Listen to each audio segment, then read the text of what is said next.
जय श्री हरि। श्री वृंदावन धाम चैनल पर आपका स्वागत है।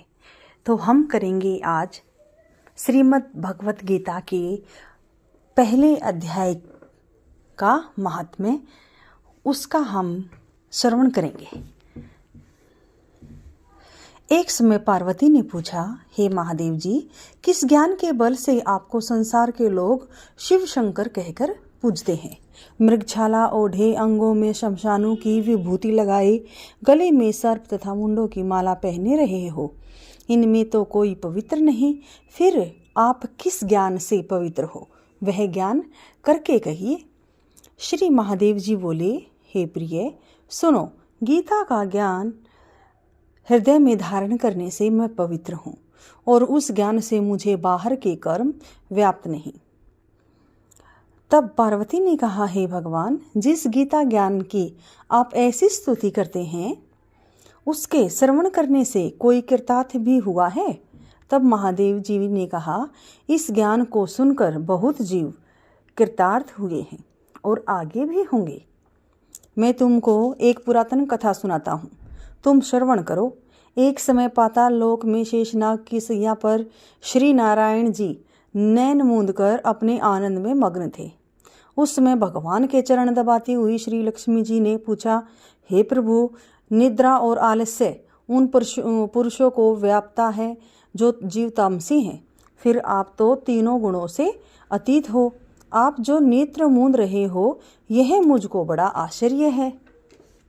श्री नारायण जी बोले, हे लक्ष्मी, मुझको निंद्रा आलस्य नहीं व्यापता।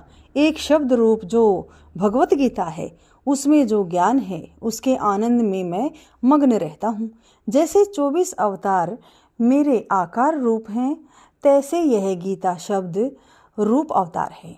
इस गीता में यह अंग है।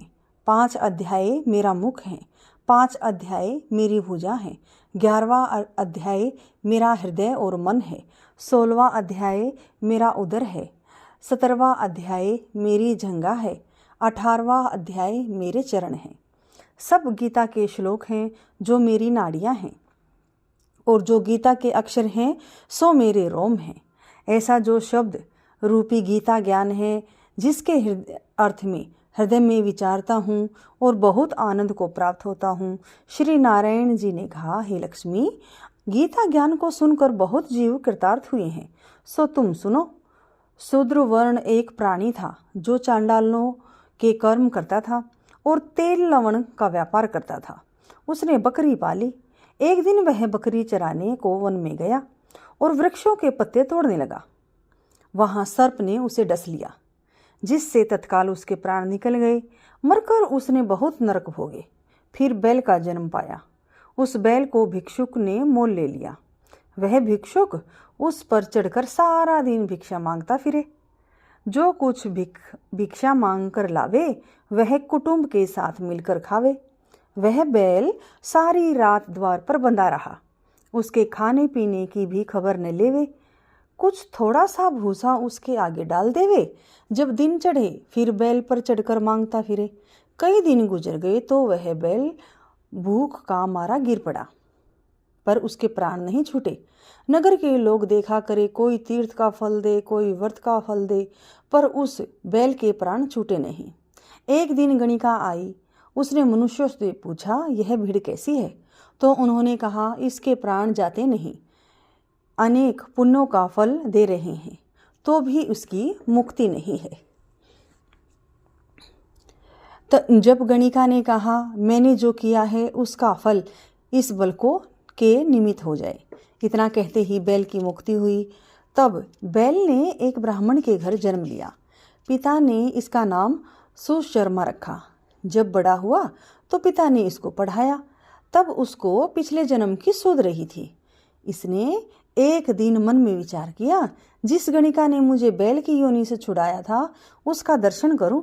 विप्र चलता चलता गणिका के घर गया और कहा, तू मुझे पहचानती है? गणिका ने कहा, मैं नहीं पहचानती, तू कौन है? तेरी मेरी क्या पहचान, तू विप्र और मैं वैश्या। तब विप्र ने कहा, मैं वही बैल हूँ जिसको तुमने अपना पुण्य दिया था। तब मैं बैल की योनि से छूटा था, अब मैंने विप्र के घर जन्म लिया है। तू अपना वह पुण्य बता। गणिका ने कहा, मैंने अपने जाने कोई पुण्य नहीं किया, पर मेरे घर एक तोता है, वह कुछ पढ़ता है, मैं उसके वाक्य सुनती हूँ, उस पुण्य का फल मैंने तेरे निमित्त दिया था। तब विप्र ने तोते से पूछा कि तू सवेरे क्या पढ़ता है? तोते ने कहा, मैं पिछले जन्म में विप्र का पुत्र था। पिता ने मुझे गीता के पहले अध्याय का पाठ सिखाया था। एक दिन मैंने गुरुजी से कहा, मुझको तुमने क्या पढ़ाया है? तब गुरुजी ने मुझे शाप दिया कि तू सूआ हो जा। तब मैं सूआ हुआ। एक दिन फंदक मुझे पकड़ ले गया। एक विप्र ने मुझे मोल लिया। वह विप्र भी अपने पुत्र को गीता का पाठ सिखाता था। तब मैंने भी वह पाठ सीख लिया। एक दिन विप्र के घर चोर घुस पड़े। उनको धन प्राप्त नहीं हुआ तो पिंजरा उठा ले गए। उन चोरों की यह गणिका मित्र थी। मुझे इसके पास ले आए, सो मैं नित्य गीता जी के पहले अध्याय का पाठ करता हूँ। वही पुण्य तेरे निमित्त दिया था। सो हे लक्ष्मी, गणिका ने भी भले काम ग्रहण किए।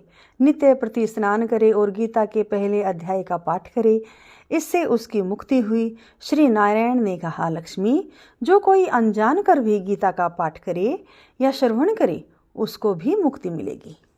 जय श्री हरि।